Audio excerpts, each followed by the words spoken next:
जुमाना साहिबा, क्या तुम मुझसे शादी करोगी? हाँ उजान, हाँ मैं शादी करूंगी उजान। फाइनली हम आखिरकार शादी कर रहे हैं। उजान रुको।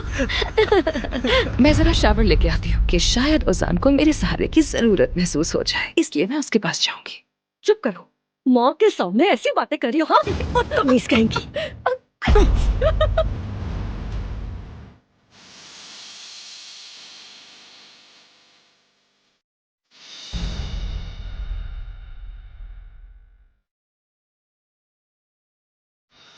ओजान जुमाना से शादी करने जा रहा है। तुमने मेरे हाशिर को बर्बाद कर दिया, अब तुम भी नहीं बचोगी मुझसे। वो शादी नहीं कर सकते। नहीं कर सकते।